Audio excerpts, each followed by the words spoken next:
الحمد لله رب العالمين والصلاة والسلام على أشرف الأنبياء والمرسلين نبينا محمد وعلى آله وأصحابه أجمعين.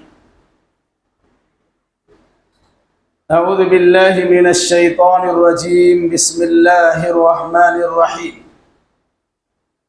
والعاديات ضبحا فالموريات قدحا فالمغيرات سبحا فأثرن به نقعا فوسطن به جمعا إن الإنسان لربه لكنود وإنه على ذلك لشهيد وإنه لحب الخير لشديد أفلا يعلم إذا بعثر ما في القبور وحصل ما في الصدور إن ربهم بهم يومئذ لخبير.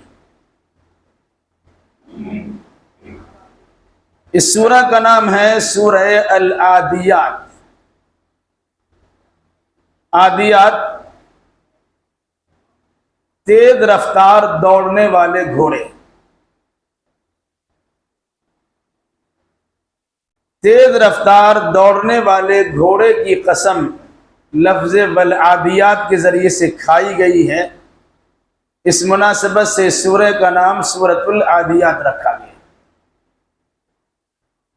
یہ سورہ مکی ہے اور مضمون سے اندازہ ہوتا ہے کہ مکہ کے بالکل ابتدائی دور میں اس سورہ کا نزول ہوا تھا. اس سورہ کا مرکزی مضمون ہے نعمتوں کی ناقدری کرنے والے انسانوں کو خبردار کرنا کہ اگر تم نے نعمتوں کا غلط استعمال کیا تو اللہ تبارک و تعالیٰ کے ہاں تمہاری زبردست پکڑ ہو سکتی ہے.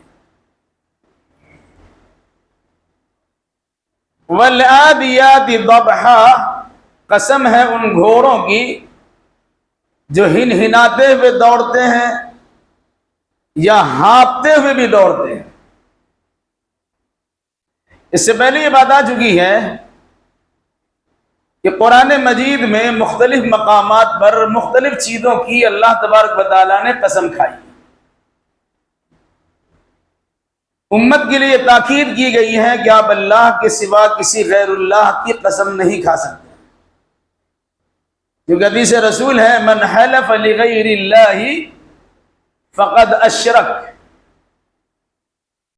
جس نے اللہ کے علاوہ کسی اور کی قسم کھائی اس نے شرک کر دیا.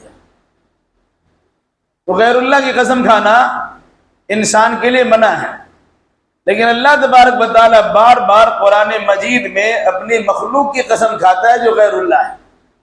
گویا شریعت کی پابندی اور احکام و قوانین کا پابند رہنا اللہ کا کام نہیں، یہ بندوں کا کام ہے. پھر اگر اللہ تبارک و تعالیٰ کسی چیز کی قسم کھاتا ہے تو اس کا یہ مطلب ہرگز نہیں ہوتا کہ وہ چیز اللہ کی نگاہ میں بہت بڑی ہوتی ہے، بلکہ قسم کھانے کا مقصد یہ ہوتا ہے کہ ان چیزوں کے ذریعے سے شہادت و گواہی پیش کی جاتی ہے تاکہ انسان کا ذہن قریب ہو جائے اور ان کے لیے سمجھنا آسان ہو جائے. زمانے جاہلیت میں بطور خاص اور ویسے عرب کی سرزمین پر عام طور سے گھڑ سواری بڑی مشہور تھی، اور ساتھ ساتھ جنگوں کے موقع پر گھوڑوں کا استعمال ہوا کرتا تھا. اس کے لیے باضابطہ تیاریاں ہوتی تھی، کھلا پلا کے تیار کر کے رکھا کرتے تھے. آپس میں بڑا اختلاف ہوتا اور برسہ برس تک جنگیں چلتی رہتی تھی. انسان مرنے کے قریب ہوتا تو اپنی اولاد کو وصیت کر جاتا کہ میری لڑائی فلاں خاندان سے چل رہی ہے، لڑائی بند مت کرنا، جاری رکھنا. یہ صورتحال تھی. پھر گھوڑے کو بطور نعمت کے بھی پہچانا جاتا ہے.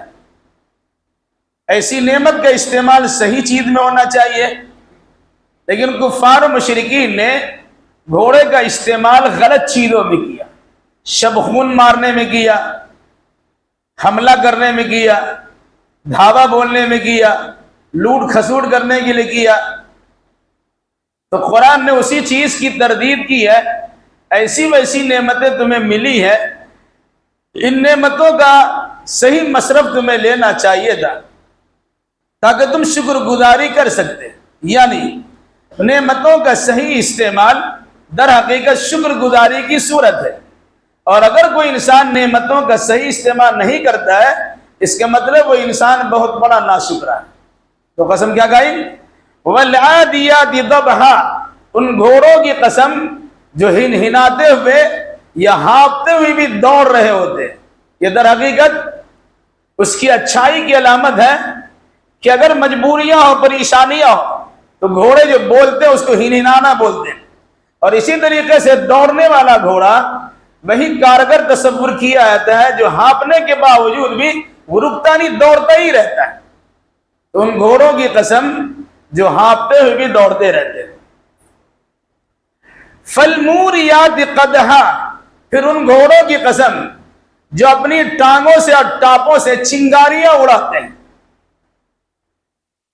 ایک گھوڑا مریل انداز میں دوڑتا چلتا ہے، ایک گھوڑا جب اس کی کھر یا اس کا سم یا اس کی نان پتھریلی زمین میں پڑتی ہے تو اس سے آگ کی چنگاریاں پھوٹتی ہے۔ مراد کیا ہے؟ یہ تیز رفتار گھوڑا جو پتھریلی سرزمین پہ دوڑنے کے نتیجے میں اپنے پاؤں سے چنگاریاں نکالتے ہیں، جس سے رات میں پتہ چلتا ہے کہ کچھ فوج آنے والا ہے یا کسی جانب حملہ ہونے کی بات چل رہی ہے۔ تو کہا ان گھوڑوں کی قسم جو اپنی ٹاپوں سے چنگاریاں نکالتے ہیں۔ پہلے دور میں جب دو پتھروں کو لڑایا جاتا تھا اس میں چکماک کی کیفیت پیدا ہوتی، اسی سے آگ جلایا جاتا، لوگ کھانا پکا لیتے تھے۔ آج اس کی ترقی یافتہ صورت ہے ماچس، ایک لکڑی میں کیا مسالہ برادہ ڈالا جاتا ہے، آرام سے ماچس لگا دی جاتی ہے، بہت سستا ہے لیکن اس کا کام بڑا خطرناک ہے۔ ماچس سستا ہے، یعنی فتنہ پھیلانا بڑا سستا ہے، آسانی سے لگا دیا جاتا ہے، آگ لگانا بڑا سستا ہے، آسانی لگا دیا جاتا ہے۔ اب تو لیٹر وغیرہ کا زمانہ ہے، کھڑا سے دبائیے اور آپ کا سارا کام ہو جاتا ہے۔ جس سے نقصان زیادہ ہو رہا ہے اس کا استعمال بھی بڑا آسان ہو گیا۔ تو اس دور میں اس طریقے سے چکماک کے ذریعے سے آگ جلائی جاتی تھی اور روشنی کا بھی کام لیا جاتا تھا۔ کہا یہ تیز رفتار گھوڑے جب دوڑتے ہیں پتھریلی علاقوں میں بطور خاص، تو ان کے دونوں ٹانگوں کی خداپس کی رگڑ سے بھی یا پھر کھر اور پتھر کی رگڑ سے جو چنگاریاں پیدا ہوتی، جس سے انسان کو احساس ہوتا تھا کہ دور سے کسی قوم پر حملہ کرنے کے لیے گھڑ سوار لوگ آ رہے ہیں۔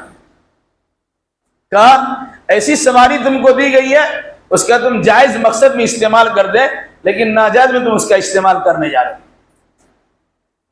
فَالْمُغِيرَاتِ صُبْحًا، پھر قسم ان گھوڑوں کی جو صبح کے وقت میں دھاوا بولتے ہیں، حملہ کرتے ہیں۔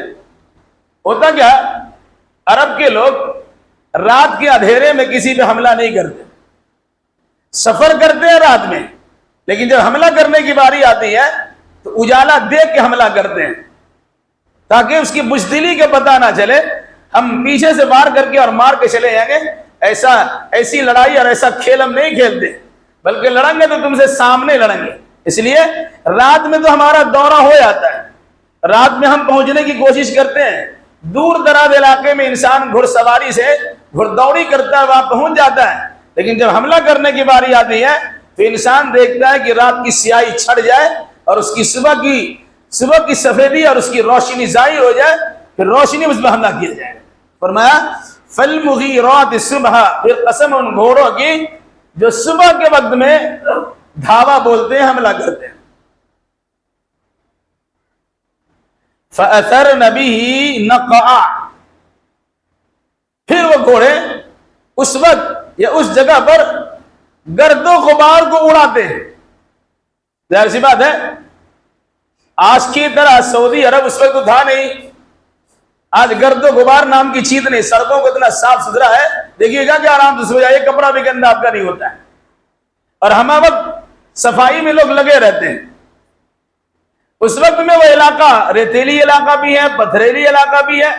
اب اگر کسی علاقے سے، خاص طور سے ریتیلی علاقے سے گھوڑ سوار گزرے اور کوئی فوج گزرے تو اس کے گرد و غبار اڑنے کے نتیجے میں دور سے پتہ چل جاتا ہے کہ کچھ لوگ آ رہے ہیں. پھر اگر وہ تیز سواری ہو اس کے گرد و غبار زیادہ اڑتے ہیں. قرآن کیا کہا؟ فَأَثَرْنَ بِهِ نَقْعًا.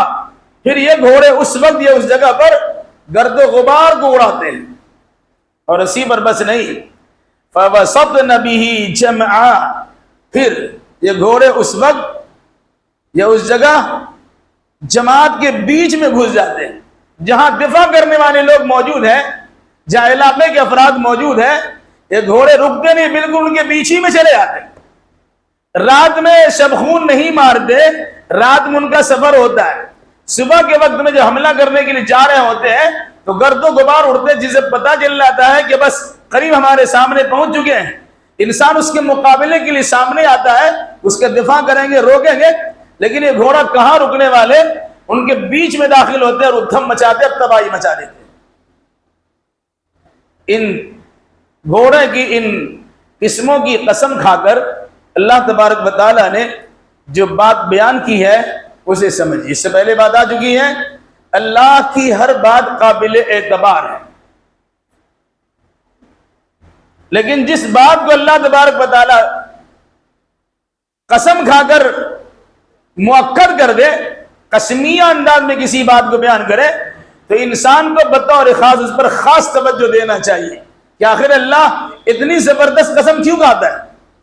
وہ گھوڑے جنہیں استعمال انسان کرتا ہے جنگوں کے موقع پر، اور ان گھوڑوں کی قسم کھا کر اللہ تبارک و تعالیٰ نے انسان سے متعلق جو بات بیان کی ہے، انسان کے وجدان کو ہجوڑ دیا ہے اور انسان کو غور و فکر کرنے پر مجبور کر دیا ہے. تو بات کیا ہے؟ ان الانسان لربه لکنود. یقیناً انسان اپنے رب کا بڑا ناشکرا ہے. کنود کا مطلب ناشکرا. کیسے ناشکرا ہو گیا؟ کئی جو گھوڑے ملے ہیں یہ قیمتی شے ہیں، اس کا صحیح مصرف لینا چاہیے، جائز چیزوں میں اس کا استعمال ہونا چاہیے. لیکن عرب کے لوگوں نے اور عرب کے بدبوؤں نے، عرب کے لٹیرے اور گنڈا گردی کرنے والے رہزنوں نے ان گھوڑوں کا استعمال صحیح مصرف میں لینے کے بجائے لوٹ مار کرنے کے لیے، شبخون مارنے کے لیے، دھاوا بولنے کے لیے، حملہ کرنے کے لیے، چھنتائی کرنے کے لیے، چوری چکاری کرنے کے لیے اس کا استعمال کیا. دور دراز تک جانا ہوگا، تیز رفتار سواری ہمارے پاس، ہم جائیں گے اور علاقے کو دھوسا کے رکھیں گے. قرآن نے کہا یقین انسان اپنے رب کا بڑا ناقدرہ اور ناشکرا ہے. ان نعمتوں کا صحیح استعمال ہونا چاہیے کہ جس اللہ نے یہ نعمت اسے دی ہے اس اللہ کا شکر گزار بندہ بنتا، اور اس کے ذریعے سے صحیح چیز کو فروغ دینے میں اس کا استعمال ہوتا. جہاں ظلم ہو رہا ہے اسے عدل میں تبدیل کرنے کے لیے گھڑ سواری کی جاتی. جہاں چوری چکاری ہو رہی ہے وہاں اس کو روکنے کے لیے انسان وہاں پہنچتا اور اس کو بند کر دیتا. جہاں پر بریت کا بازار گرم ہو رہا ہے وہاں اپنے تیز رفتار سواری کا استعمال کرتا اور فوراً وہاں پہنچتا. جو ہی خبر پہنچتی وہاں پہنچ جاتے اور اس مسئلے کو صاف کر دیتے. تو تم نے ایسا تو کیا نہیں ہے، بلکہ اس کا ناجائز اور غلط مصرف لیا. اس کا مطلب یہ ہے تم نے اللہ کی نعمتوں کی قدر نہیں کی اور اسے پہچانا نہیں. اس لیے فرمایا ان الانسان لربه لکنود. یقین انسان اپنے رب کا بڑا ہی ناشکرا ہے. اس ناشکری سے متعلق ایک اور بات اللہ نے کی. کیا فرمایا؟ وَإِنَّهُ عَلَى ذَلِكَ لَشَهِيدٌ. اور یہ انسان اپنی اس بات پر خود گواہ ہے. انسان کی زبان حال ہو یا زبان قال، اس کے جسم و جان سے دیکھنے سے پتا چلتا ہو یا اس کی زبان سے نکلنے والے الفاظ، دونوں سے ظاہر یہ ہوتا ہے کہ انسان کو احساس ہے کہ اللہ تبارک و تعالیٰ کی بے انتہا نعمتیں تو ہمیں ملی ہوئی ہیں، لیکن ہمیں اللہ تبارک و تعالیٰ کی شکر گزاری کرنے کی توفیق نہیں ملتی. ناشکری کرنے میں لگے، اپنے پاور کا ہم غلط استعمال کر رہے ہیں، اپنی طاقت کا ہم غلط مصرف لے رہے ہیں. ان طاقت و قوت کے ذریعے سے بڑا کارنامہ انجام دے سکتے تھے، سماج کو سدھار سکتے تھے، سوسائٹی کی اصلاح کر سکتے تھے، یہاں کے بگاڑ کا خاتمہ کر سکتے تھے، یہاں کے لوگوں کی دلجوئی کر سکتے تھے، یہاں اللہ کی مخلوق کو جو اللہ سے دور ہے ان گھڑ سواری کر کے انہیں اللہ کے قریب کر سکتے تھے، ناشکری کے مقابلے میں شکر گزاری کرنے پر مجبور کر سکتے تھے، لیکن ہم نے ایسا نہیں کیا۔ یہ اہل عرب کو بھی احساس، اور اللہ کے نبی کے زمانے میں جو لوگ موجود تھے ان کو احساس تھا۔ قرآن اسی احساس کا تذکرہ کیا ہے، وَإِنَّهُ عَلَىٰ ذَلِكَ لَشَهِيدٌ، یقین انسان اپنی اس حرکت پر خود ہی گواہ ہے کہ واقعی ہم نے وہ کام نہیں کیا جو کام ہونا چاہیے، جس کا نمونہ دیکھنا چاہیے۔ اس طرح دیکھ لیجیے آپ کہ بیت اللہ الحرام جو مرکز توحید ہے، جسے ابراہیم خلیل اللہ اور ابراہیم اسماعیل ذبیح اللہ نے باپ بیٹے نے اللہ کے حکم سے توحید کا مرکز بنایا تھا، لیکن ان لوگوں کی نااہلی کے نتیجے میں توحید کے مرکز کو شرک کا اڈا بنا دیا گیا۔ 360 معبودان باطل مکہ میں مسجد حرام کے اندر بیت اللہ کے ارد گرد یا اس کے اندر یا اس کے چھت پر یہ 360 بت رکھے ہوئے تھے۔ اس سے بڑا ظلم کیا ہو سکتا ہے کہ دینے والا اللہ کی ذات ہے اور انسان گن گاتا ہے اپنے ہاتھ سے تیار کردہ معبودان باطل کا۔ تو کہا تم کو تو احساس ہے، یہ کبھی کبھی تمہیں سمجھ میں آتا ہے اپنے ہاتھ سے بنانے والے بنائے ہوئے یہ ہمارے مورتی اور مجسمے ہیں اور اسی کے سامنے ہاتھ جوڑ کے کھڑے ہوتے ہیں۔ کبھی تمہیں احساس بھی ہوتا ہے، تمہیں یہ بھی احساس ہوتا ہے کہ تم اللہ تبارک و تعالیٰ کا شکر گزار نہیں بنتے کہ جب اللہ کی کھاتے ہو تو اللہ کا گاؤ، یہ کرنے کے لیے تیار نہیں ہو۔ جب تنہائی میں تم بیٹھتے ہو تمہیں احساس ہوتا ہے ہمیں ایسا نہیں کرنا چاہیے، پھر شب خون مار کر واپس آتے ہو تو کبھی کبھی تمہارا دھڑکتا ہوا دل اس بات میں تمہیں مجبور کرتا ہے کہ تم نے اچھا کام نہیں کیا ہے، کسی کی چھنتائی کر لیا، لوٹ کھسوٹ کر لیا، چوری چکاری کر لیا، رہزنی اور ڈکیتی کر لی، بعد میں تم پچھتاتے اور احساس ہوتا ہے ایسا کرنا مناسب نہیں تھا۔ قرآن اسی کا تذکرہ کیا اور کہا وَإِنَّهُ عَلَىٰ ذَلِكَ لَشَهِيدٌ، یقین انسان اس بات پہ گواہ ہے کہ یہ بڑا ناشکرہ ہے، اللہ کا شکر گزار نہیں ہے۔ پیدا کیا اللہ نے، اسباب وسائل پیدا کیے اللہ نے، ساری چیزیں فراہم کر دی اللہ نے، اللہ کی بندگی کرنے کے بجائے ہم اللہ کے سوا غیر اللہ کی بندگی کرتے ہیں، کبھی کبھی انہیں احساس بھی ہوتا ہے۔ تو کہا یقین انسان اپنی ناقدری پر خود بھی گواہ ہے کہ ہم ناقدرے ہیں، اللہ کی نعمتوں کے ناشکری کرنے والے۔ ایسا کیوں ہے؟ نعمتوں کی ناقدری ناشکری کیوں کرتا ہے انسان؟ اس کی ایک اہم وجہ قرآن نے بیان کی ہے، وَإِنَّهُ لِحُبِّ الْخَيْرِ لَشَدِيدٌ، اس لیے کہ وہ انسان مال کی محبت میں بہت زیادہ ہے۔ جس انسان کے اندر مال کی محبت زیادہ ہوتی ہے وہ اخلاقیات کو بھول جاتا ہے، جس انسان کے اندر مال کی محبت زیادہ ہوتی ہے وہ اپنے فرائض منصبی کو فراموش کر جاتا ہے، جس انسان کے اندر مال کی محبت زیادہ ہوتی ہے وہ حلال و حرام کی تمیز کو ختم کر دیتا ہے۔ کسی طریقے سے مال ہمارے پاس آئے، آپ کے پاس مال کیوں رہے گا؟ اگر آپ نہیں دیے گا تو ہم آپ کے پاکٹ میں ہاتھ ڈال کر چھین کے ہم مالدار بن جائیں گے اور آپ کو کنگال بنا دیں گے۔ تو جو انسان مال کی محبت میں فریفتہ ہوتا ہے اور مال کی محبت میں زیادہ بڑھا ہوا ہوتا ہے وہ انسان اللہ کی نعمتوں کی قدر نہیں کرتا۔ کہا تمہارے پاس تو ہر طرح کے مال ہے، گھڑ سواری تمہارے پاس ہے، زمین و جائیداد تمہارے پاس ہے، بہت سی املاک تمہارے پاس ہے، بہت سارے معاملات تمہارے ساتھ میں ہیں، لیکن اس کے باوجود تمہارا حال کیا ہے؟ تم مال کے محبت میں حیران و سرگرداں و پریشان ہونے کے نتیجے میں تم حلال و حرام کی تمیز کیے بغیر، جائز و ناجائز کا فرق کیے بغیر جس کا چاہتے ہو مال لے لیتے ہو اور جس طرح چاہتے ہو شبخون مارتے ہو، جس طرح چاہتے ہو اس پر حملہ آور ہوتے اور دھاوا بول دیتے ہو کہ کسی طریقے سے یہ چیز ہمارے قبضے میں چلی جائے۔ تو جو انسان مال کی محبت میں حیران و سرگرداں ہوتا ہے وہ انسان سب کچھ کرتا ہے لیکن ساتھ ساتھ وہ اللہ تبارک و تعالیٰ کی بڑی ناقدری بھی کرتا ہے اور اللہ کی نعمتوں کی ناشکری بھی کرتا ہے۔ تو کہا یہ ناشکری اور ناقدری اور نعمتوں کا غلط استعمال صرف اس لیے ہے کہ اپنے مال کی محبت میں زیادہ بڑھا ہوا ہے۔ دیکھ لیجیے آپ، ایک انسان جس کے پاس مال بہت ہے، ایک انسان جس کے پاس مال کم ہے،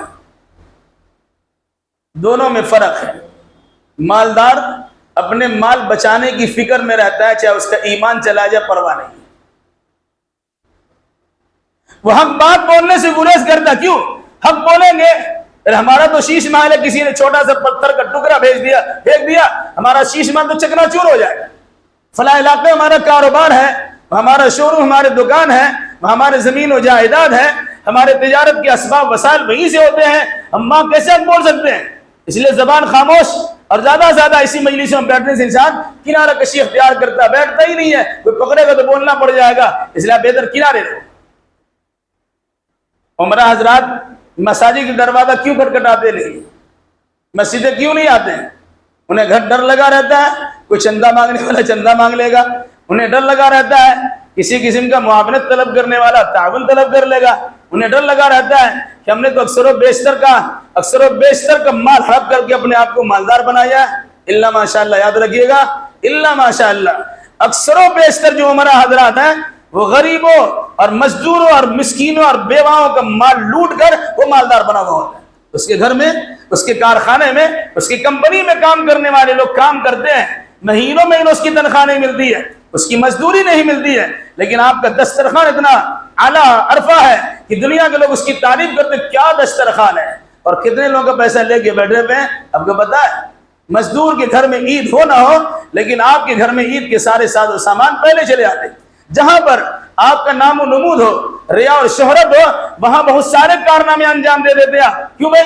فلاں صاحب کے ہاں دیکھا کہ رمضان کی 25 تاریخ 28 تاریخ کو تو لمبی قطار لگی ہوئی ہے، ساڑی بٹ رہی ہے، کپڑے بٹ رہے ہیں، سویاں تقسیم ہو رہی ہے، صدقات و خیرات دیے جا رہے ہیں، فطرات کی رقم بھی تبدیل ہو رہی ہے، دیے جا رہے ہیں، اور باضابطہ فوٹوگرافر موجود ہے اور اس کی ویڈیوگرافی ہو رہی ہے، پرچار ہو جائے گا۔ اس موقع پر انسان کو بڑا اچھا لگتا ہے، لیکن وہی بھائی غریب ہے، بہن غریب ہے، خاندان کے لوگ غریب ہیں، پڑوس کے لوگ غریب ہیں، اس کے گھر میں ایک لقمہ افطار کا پہنچانے کے لیے تیار نہیں ہے۔ الا ماشاء اللہ، اکثر و بیشتر کا حال یہی ہے۔ عمرہ حضرات کا اکثر و بیشتر کا معاملہ کیا ہے؟ باہر اس کا بڑا نام ہے، کچھ مدارس کے اپنے ذمہ رکھ لیا، مدارس والے بھی پرچار کرتے ہیں، فلاں سیٹ صاحب ہے اور فلاں صاحبکار صاحب ہے اور فلاں سرمایہ دار صاحب ہے، وہاں جاتے ہیں اتنی لے کے چلے آتے ہیں۔ ارے وہ کہاں سے کم آیا، کبھی اس کو بھی تو دیکھیے، کیسا پیسہ اس کے پاس، اس کو بھی دیکھیے۔ ایسا ہم دیکھا ہے، اللہ رحم فرمائے، اللہ رحم فرمائے، کلکتہ کی سرزمین پر کچھ لوگ ایسے ہیں کہ جن کے پاس کوئی عالم ایسا نہیں ہے جو جانا نہیں چاہتا ہوگا، دھڑلے سے جاتا ہے، اور وہاں سمجھ جانے کے بعد سمجھتا ہے کہ ہم نے بڑا کارنامہ انجام دے دیا، آج تو سمجھا بجھا کے اتنے لاکھ ان سے لے ہی لیا۔ کمال نہیں ہے۔ اب حلال و حرام دیکھیے، اگر پیسے اس کے حلال نہیں ہیں، ایک قطرہ بھی لینا آپ کے لیے حرام ہے، نہیں لے سکتے۔ بہرحال بتانا مقصد یہ ہے وَإِنَّهُ لِحُبِّ الْخَيْرِ لَشَدِيدٌ، یہ انسان مال کی محبت میں زیادہ بڑھا ہوا ہے، یعنی مال اتنا عزیز ہے، اتنا پیارا ہے، بس ہمیں مال چاہیے، کہاں سے آتا ہے پرواہ کرنے کی کیا ضرورت ہے، ہمیں ادارہ بھی چلانا ہے، مال ہمیں چاہیے، ہم بہت ساری تنظیموں جڑے ہوئے ہیں، مال ہمیں چاہیے۔ حلال و حرام کی تمیز کیے بغیر اگر آپ نے ایک روپیہ بھی کسی سے لیا اور کسی پہ خرچ کیا، وہ گناہگار ہوگا نہ ہوگا، لیکن آپ گناہگار ہوں گے کہ آپ نے خرچ کیا۔ اس لیے اس چیز کو مد نظر رکھیے۔ اچھا، انسان اپنے اوپر گواہ بھی ہے، انسان مال کی محبت میں بڑھا ہوا بھی ہے۔ ایسا کیوں ہوتا ہے؟ کہ اس کا عقیدہ آخرت کمزور ہے۔ جس دن اسے یہ بات سمجھ میں آ جائے گی کہ دنیا تو چند روزہ ہے، جیسے تیسے گزر ہی جائے گی، تکلیف سے گزرے یا آرام سے گزرے، سکھ سے گزرے یا دکھ سے گزرے، گزرنا ہی ہے۔ 50 60 70 100 سال کی زندگی ہے، اور کیا ہے۔ جس دن احساس ہو جائے گا کہ مرنے کے بعد ہم قبر سے دوچار ہوں گے اور ہم سر کر کی مٹی میں مل نہیں جائیں گے، بلکہ اللہ کی امانت مٹی کے حوالے کی جائے گی، اور جب اللہ تبارک و تعالیٰ مٹی سے مطالبہ کرے گا ہماری امانت واپس کرو، مٹی اللہ کی امانت واپس کر دے گی کہ اللہ تو نے ایسا دیا تھا یا ایسا لے لے۔ پھر کیا ہوگا؟ اسی قرآن نے کیا کہا؟ افلا يعلم اذا بعثر ما في القبور، کیا یہ انسان جانتا نہیں ہے اس گھڑی کو جب بوسر ما فی القبور، اکھاڑ نکالا جائے گا اس چیز کو جو قبروں میں پڑے ہوئے ہیں.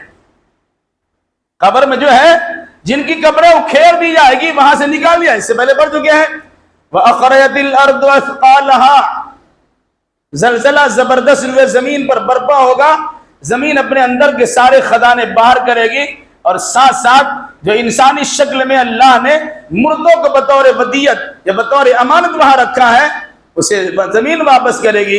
انسان کہ اسے کیا ہو گیا ہے، یہ جھٹکے پہ جھٹکے کیوں کھا رہی ہے، اندر کی ساری چیزیں نکال کے باہر کیوں کر رہی ہے؟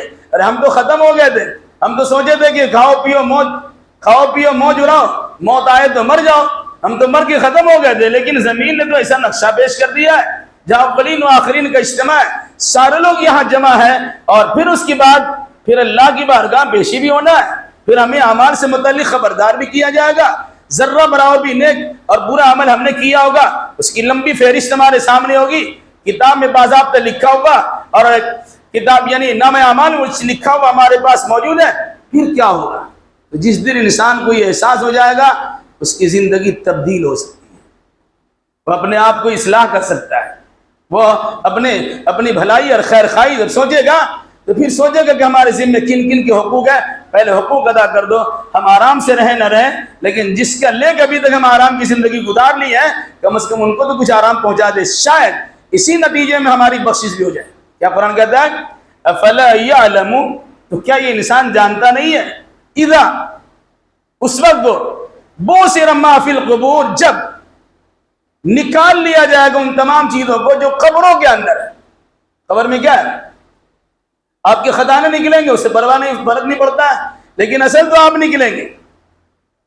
جب آپ نکلیں گے اور میدان محشر میں جمع ہوں گے تو پتہ چل جائے گا کہ آپ نے کیا کیا تھا اور کیا نہیں کیا تھا. انسان کو احساس تو اسی وقت ہوتا ہے جب موت کا فرشتہ اس کے سامنے مرلانے لگتا اور اس کی آنکھیں پتھرا جاتی ہے، اس وقت اس کو احساس ہوتا ہے کہ ہم نے کیا کیا ہے. یاد کرتا ہم نے کس کے ساتھ اچھائی کی ہے اور ہم نے کس کے ساتھ برائی کی ہے، ہم نے کس پر خرچ کیا ہے اور کس کا مال ہم نے لوٹا ہے. احساس ہوتا ہے. اگر کسی انسان کا ضمیر ہی مردہ ہو چکا ہو تو الگ سی بات ہے، لیکن ضمیر مردہ نہیں ہے تو ایسے وقت میں احساس کرتا ہے. اب دیکھتے ہوں گے جب روح اس کی نکلتی ہے تو کبھی آنکھ سے آنسو جاری ہوتے ہیں، اور اب دیکھتے ہوں گے کہ اس کی آنکھ کسی ایک طرف دیکھ رہی ہوتی ہے اور پترائی نگاہ اس پر رہتی. کیا مطلب ہے؟ تو فرشتے لے کے جا رہے ہوتے ہیں، وہ بے بسی کے عالم میں اس کو دیکھتا ہی چلا جاتا. پاؤں سے اس کی روح نکل رہی ہے، جسم کے حصے سے اس کی روح نکل رہے ہیں، ہاتھ کچھ کام کرنے کے لیے تیار نہیں ہے، منہ ہے تو کھلا ہی رہ گیا اور آنکھ ہے تو کھپٹی کے پھٹی رہ گئی. وہ دیکھ رہا ہے کہ ہمارے اندر جو جان تھی جس کے نتیجے میں ہم روئے زمین پہ دندناتے پھر رہے تھے، وہ ساری چیزیں تو ختم ہو گئی. کہا گیا اگر مرنے والے کے پاس آپ ہیں پہلے اس کا ہاتھ پاؤں ٹھیک کیجئے، اس کا منہ بند کیجئے، اس کی آنکھ بند کیجئے، چھوڑ دیجئے گا تو ویسے ہی رہ جا کے پھر بند نہیں کر سکے گا. کیا فرمایا؟ افلا یعلم، تو کیا یہ جانتا نہیں ہے، اذا بوسر ما فی القبور، اس گھڑی کو جب نکال باہر کیا جائے گا ان تمام چیزوں کو جو قبروں کے اندر ہے، یعنی مردہ کو نکالا جائے گا. یہ احساس جس دن ہو جائے گا مال کی محبت کم جائے گی، یہ احساس جس دن ہو جائے گا نعمت کی ناقدری کرنا بند کر دے گا، یہ احساس جس دن انسان کو ہو جائے گا وہ محتاج زندگی گزارنے پر مجبور ہو جائے گا، یہ احساس جس دن ہو جائے گا وہ ظلم بربریت کا بازار گرم کرنے سے اجتناب کرے گا. سوچے گا نہیں بھائی یہ دنیا چند روزہ جیسی ہماری گزر جائے، قبر کے عذاب سے بچ جائے، آخرت کی پریشانی اور پشیمانی سے بچ جائے. انسان اس وقت میں محتاط ہوگا، کم از کم توبہ استغفار کرے گا. جس کا لیا نہیں دے پاتا اس کی خدمت پہنچے گا، بھائی معاف کر دو، معاف کرا لیتا ہے، یا اسے گریزاری کرتا ہے، یا پھر اپنے بچوں کو اس کی ذمہ لگاتا ہے کہ فلاں فلاں کا قرض ہے دے دینا. یہ احساس کی بات ہے، اور اسی پر بس نہیں ہے. وَحُصِّلَ مَا فِي الصُّدُورِ، حاصل کیا جائے گا، نکال لیا جائے گا ان تمام چیزوں کو جو انسان کے سینوں میں ہے. سینہ میں کیا ہے؟ سینہ میں مال تو نہیں ہوتا ہے، کوئی انسان سینہ میں مال جمع کر کے نہیں رکھتا ہے. سینہ میں اور دل میں اس کے جذبات ہیں، اس کے ارادے ہیں، اس کے ارمان ہیں، اس کی تمنائیں ہیں، ان کے خواہشات ہیں. کس نیت سے یہ کام آپ نے کیا ہے آپ کو اتنا پتہ ہو نہ ہو، لیکن بھول گیا ہو تو بھول گیا ہو، اللہ تبارک و تعالیٰ اسے نکالے گا، آپ کے سینے سے کھرچ کے نکالے گا کہ فلاں کام کیا تھا دکھانے کے لیے تھا، فلاں کام کیا تھا اپنی بڑائی کی اظہار کرنے کے لیے تھا، فلاں کام کیا تھا اس میں ریا و نمود شامل تھا، فلاں کام کیا تھا اس میں تمہاری اللہ کی مشیت سے اللہ کی خوشی شامل نہیں تھی، فلاں کام فلاں کام فلاں کام، یہ ساری چیزیں ان سارے ارادوں اور جذبات کو نکال کر باضابطہ اللہ تبارک و تعالیٰ انسان کے سامنے رکھ دے گا۔ آج کے دور میں سمجھنا بڑا آسان ہے کہ آپ کے اندر کی پریشانی کیا ہے، آپ بیماری ہے، نفس کتنا بار چلتا ہے اور آپ کے اندر کیا خرابی ہے، تھرمامیٹر بیرومیٹر کیا کیا میٹر کے ذریعے سے ان تمام چیزوں کو ناپ لیا جاتا ہے، بندہ اس کام کو کر سکتا ہے۔ تو انسان کے جذبات و ارادے، نیات اور تمناؤں کو بھی اللہ تبارک و تعالیٰ نکالے گا، اس کی پرکھ ہوگی، اس کو جانچا جائے گا، اور جانچنے کے بعد پتا چلا کہ لو یہ تمہارا تھا، بڑا اچھا کام کیا تھا نا، اس کام کے پیچھے تمہارے خواہشات کیا تھے، تمنائیں کیا تھے، تو سب درج ہے۔ پھر کیا ہوگا؟ کیا کہا قرآن نے؟ وَحُصِّلَ مَا فِي الصُّدُورِ، حاصل کر لیا جائے گا، نکال لیا جائے گا، نکال کر اس کا جانچ کیا جائے گا، اسے پرکھا جائے گا، اس کی تحقیق و تفتیش کی جائے گی۔ جو کچھ کے انسان کے سینوں میں ہے وہ ارادہ کوئی جانتا نہیں ہے۔ اب ہم سے دشمنی کرتے ہیں کہ دوستی کرتے ہیں، آپ کو پتا ہے یا آپ کے رب کو پتا ہے، کسی دوسرے کو پتا نہیں ہے، اللہ کہ کبھی کبھی اس کا اظہار ہو جاتا ہے، دوستی کا اظہار ہو جاتا ہے، دشمنی کا تو انسان احساس کرتا ہے دشمن ہے کہ دوست ہے۔ لیکن اگر آپ نے کسی چیز کو چھپا کے رکھا ہے وہ تو تھوڑا موڑا آپ جانتے ہیں، بھول بھی سکتے ہیں، لیکن اللہ تبارک و تعالیٰ کی ذات بھولنے والی نہیں ہے، اللہ کو تو معلوم ہے، اسے نکالا جائے گا، اور نکالنے کے بعد آپ کے سامنے اس کا رزلٹ بتایا جائے گا، فلاں فلاں کام فلاں فلاں جذبات و خواہشات کے ذریعے آپ نے کیا تھا، یہ سامنے۔ کیوں ایسا ہوگا؟ اس کی وجہ ان ربهم بهم یومئذ لخبیر، یقیناً ان کا رب ان کے بارے میں آج کا دن زبردست خبر رکھنے والا ہے۔ یہ تو قیامت کے بارے میں بطور خاص ہے، ورنہ اللہ تبارک و تعالی ہر وقت، ہمہ وقت، ہر گھڑی، ہر لمحہ پوری کائنات کی پوری خبر رکھنے والا۔ کوئی چیز اللہ کی نگاہ سے اوجھل نہیں ہے، غائب نہیں ہے، پوشیدہ نہیں ہے، سب چیز اللہ تبارک و تعالیٰ کی نگاہ میں ظاہر ہے۔ ہماری نگاہ میں کوئی چیز ظاہر ہوتی ہے اور کوئی چیز پوشیدہ ہوتی ہے، اللہ کی نگاہ میں کوئی چیز ظاہر اور کوئی چیز پوشیدہ نہیں ہے، ساری کی ساری چیزیں ظاہر ہی ظاہر ہے۔ تو کہا خبر رکھتا ہے اللہ، یہاں تو خبر رکھتا ہی ہے، لیکن یہاں خبر رکھنے کے بعد اللہ تبارک و تعالیٰ نظر انداز کر دیتا ہے۔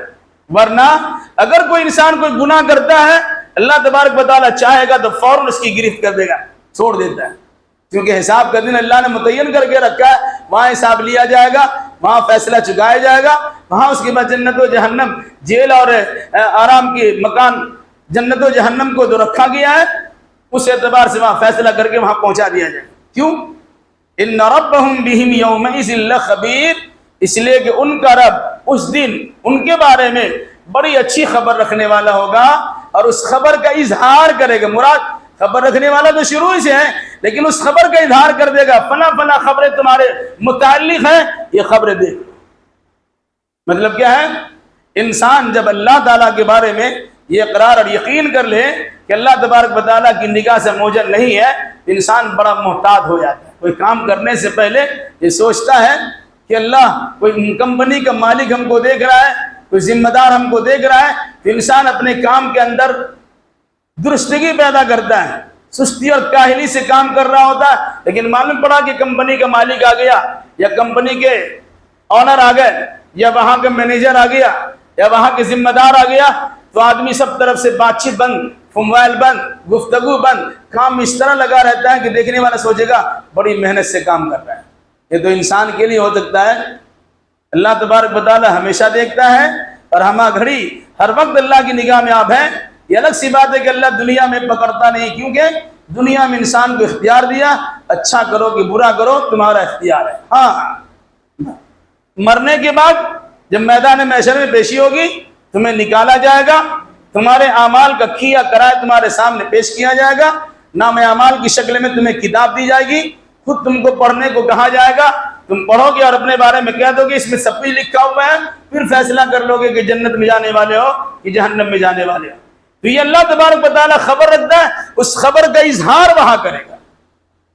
اس لیے خبروں کے اظہار سے پہلے اپنے آپ کو اللہ کی بارگاہ میں مغفرت کے طلبگار بن جائیے، تاکہ اللہ ہمارے آپ کی خطاؤں پر، گناہوں پر معافی کا قلم چلا دے اور اس کے بعد ہم گناہوں سے پاک ہو جائیں اور اللہ کی بارگاہ میں نیکوکار بن کر حاضر ہو جائیں۔ بس اللہ تعالیٰ سے دعا کیجئے اللہ نیک سمجھ کی توفیق دے۔ اس سورہ نے جو پیغام بطور خاص دیا ہے وہ پیغام اس وقت میں جس وقت اللہ کے نبی صلی اللہ علیہ وسلم دنیا میں تشریف لائے اور نبی اور رسول کی حیثیت سے اہل مکہ کے سامنے ظاہر ہوئے۔ ہونا تو یہ چاہیے تھا کہ مکہ کے لوگ آپ کی بات مان لیتے، آپ کا ساتھ دیتے۔ اب اصلاح معاشرہ کے پروگرام بنا رہے تھے، پلان تیار کر رہے تھے، آپ کا ساتھ ہو کر کے مکہ کی سرزمین کی اصلاح کرتے، وہاں اصلاح معاشرہ کرا دیتے، لیکن لوگوں نے آپ کی بات نہیں سنی بلکہ وہی رفتار بے ڈھنگی جو پہلے تھی سو اب بھی ہے اسی کو برقرار رکھا اور دنیا والوں پر ظلم و بربریت کے پہاڑ توڑتے رہے اور ساتھ ساتھ اللہ کی نعمتوں کی ناقدری کرتے رہے۔ اس کی سب سے بڑی وجہ یہ ہے کہ انسان مال مال مال مال کرتا ہے، جبکہ انسان مرے گا، قبر میں جائے گا، انسان جب دنیا میں آتا ہے تو کچھ لے کے آتا ہے۔ دیکھیے گا بچہ پیدا ہوتا ہے اس کی مٹھی بند رہتی ہے اور جب جاتا ہے تو اس کا ہاتھ کھلا ہوا رہتا ہے، وہ کھول کے آتا ہے سب چھوڑ کے آتا ہے۔ ایک بہت بڑی شخصیت کے قول، کسی نے الیگزینڈر کہا، کسی نے ذوالقرنین کہا کہ مرنے سے پہلے لوگوں کو وصیت کی کہ بھائی ایسا کرنا جب ہم مر جائیں گے تو کفن سے میرے دونوں ہاتھ کو باہر کر دینا۔ کہا کیوں؟ کہا دنیا والوں کو پتہ چل رہا ہے کہ ہم نے مشرق و مغرب کو فتح کر لیا، ساری دولت ہماری قدموں میں ہے، لیکن مرنے کے بعد میں قبر میں جا رہا ہوں، یہ جو 2-4 میٹر کپڑے ہمارے جسم پر ہیں اور 2-3 گز زمین ہم کو ملے گی، ہاتھ تمہارا خالی رہے گا۔ یہ احساس لوگوں کو دلانا مقصد ہے کہ دنیا سے تم لے کے کچھ نہیں آؤ گے، وہی تمہارے ساتھ جائے گا جو تمہارے اچھے اعمال ہوں۔ اس لیے اچھے اعمال پہ خاص توجہ دو اور مال کی محبت میں فریفتہ ہو کر، حیران و پریشان و سرگردہ ہو کر، ناجائز اور جائز کی تمیز کیے بغیر مال کے حصول کے چکر میں نہ رہنا، بلکہ اللہ کی نعمتوں کی قدردانی کرتے ہوئے جس کا جو مقام ہے، جو منصب ہے، اس مقام منصب کو اس کے لیے بحال کرنا، یہی در حقیقت آپ کی طاقت و قوت کا شکرانہ ہے۔ اور اگر آپ ایسا نہیں کرتے ہیں تو اللہ کی نعمت کے شکر گزار اب نہیں کہلائیں گے بلکہ ناشکر کہلائیں گے۔ اللہ ہمیں نعمتوں کی قدردانی کرنے کی توفیق عطا فرمائے اور ناشکری کرنے سے دور رکھے۔ اقول قولی ھذا واستغفر اللہ لی ولکم ولسائر المسلمین وآخر دعوانا الحمد للہ رب العالمین۔ یہاں سورہ العادیات ختم ہوئی، انشاءاللہ آئندہ